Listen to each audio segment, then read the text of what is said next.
स्वागत है हमारे चैनल बुद्धा सोल में। हम हर रविवार आपके लिए भगवान बुद्ध के जीवन की प्रेरक और गहन कहानियां लेकर आते हैं।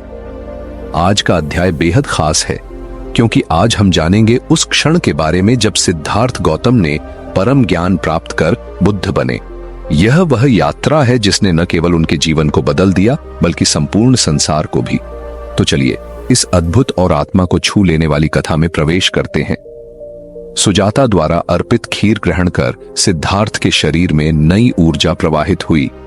अब वह समय आ गया था जब उन्होंने अंतिम सत्य की खोज का संकल्प लिया। उन्होंने गयाधारा नदी में स्नान कर अपने शरीर को शुद्ध किया और शांत मन से बोधि वृक्ष की ओर प्रस्थान किया। यह वह स्थान था जहां उन्हें सत्य की अनुभूति होनी थी। वृक्ष के नीचे बैठते हुए उन्होंने संकल्प किया, जब तक मैं परम ज्ञान को प्राप्त नहीं कर लेता तब तक यहां से नहीं उठूंगा। चाहे शरीर नष्ट हो जाए लेकिन ध्यान नहीं टूटेगा। बोधि वृक्ष के नीचे गहन ध्यान की अवस्था में सिद्धार्थ ने अपने मन को पूरी तरह से वर्तमान क्षण में स्थिर कर दिया।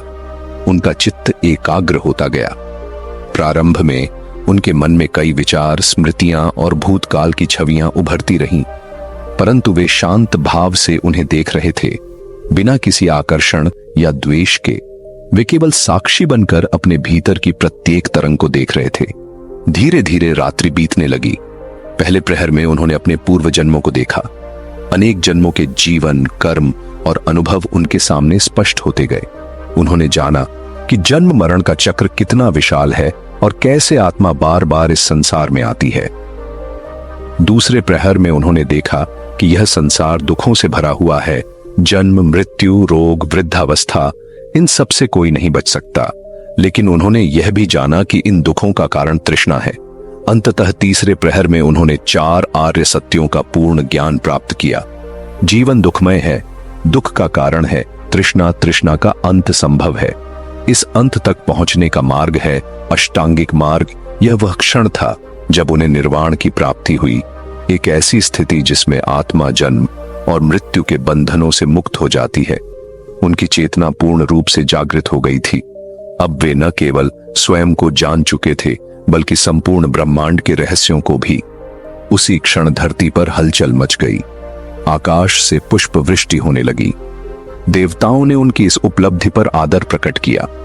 यह केवल एक व्यक्ति की विजय नहीं थी, यह संपूर्ण मानवता की ओर एक नया मार्ग था, शांति, करुणा और ज्ञान का। प्रातः की पहली किरणों के साथ जब उन्होंने अपनी आंखें खोली तो अब वे सिद्धार्थ नहीं रहे, वे अब बुद्ध थे। उनका चेहरा तेजस्वी था, आंखों में गहराई और हृदय में असीम करुणा। उन्होंने दुनिया को नया दृष्टिकोण दिया, एक ऐसा मार्ग जो केवल आत्मशुद्धि से नहीं बल्कि सेवा, करुणा और संतुलन से मोक्ष की ओर ले जाता है। उन्होंने जाना कि संसार में अज्ञान ही दुख का कारण है।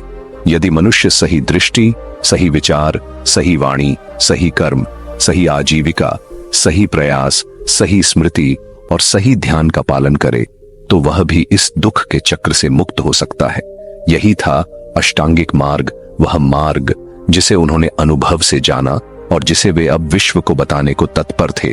परंतु बुद्ध ने तुरंत उपदेश देना प्रारंभ नहीं किया।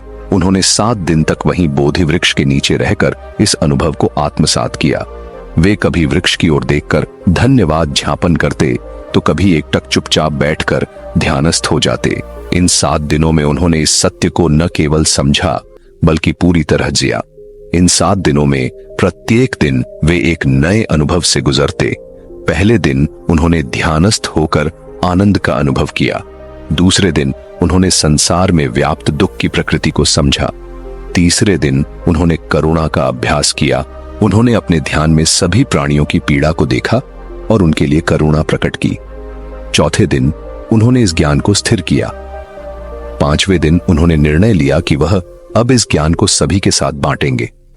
6ठे दिन उन्होंने मार्ग का चिंतन किया और 7वें दिन उन्होंने अपनी आत्मा में एक नई शक्ति, एक नई ऊर्जा का अनुभव किया। यह सप्ताह उनकी आत्मा का पूर्ण रूपांतरण था। बोधि वृक्ष के नीचे उनका वह अनुभव केवल व्यक्तिगत नहीं था, यह अनुभव समस्त मानवता की चेतना को स्पर्श करने वाला था।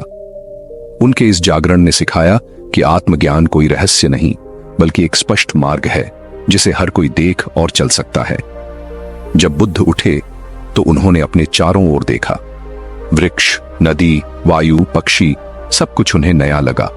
सब कुछ शांत, सुंदर और अर्थपूर्ण प्रतीत हुआ। उन्होंने महसूस किया कि संसार बदल नहीं गया, परंतु अब उनकी दृष्टि बदल चुकी थी। यह जागृति की दृष्टि थी जो उन्हें सत्य के पार ले जा चुकी थी। तो मित्रों, यह था वह महान क्षण जब सिद्धार्थ ने बुद्ध रूप धारण किया। यह कहानी केवल एक ऐतिहासिक घटना नहीं है, बल्कि यह हमें यह सिखाती है कि चाहे जीवन में कितने भी दुख हों, यदि हम संतुलन, ध्यान और करुणा का मार्ग अपनाएं तो हम भी भीतर से जागृत हो सकते हैं। अगर आपको यह कथा प्रेरणादायक लगी हो तो हमारे चैनल द बुद्धा सोल को सब्सक्राइब करना न भूलें। हम हर रविवार ऐसी ही गहन और आत्मा को स्पर्श करने वाली कहानियां लेकर आते हैं। अगले अध्याय में हम जानेंगे कि बुद्ध ने अपना ज्ञान सबसे पहले किसे दिया और उनका पहला उपदेश क्या था। तब तक के लिए धन्यवाद और नमो बुद्धाय।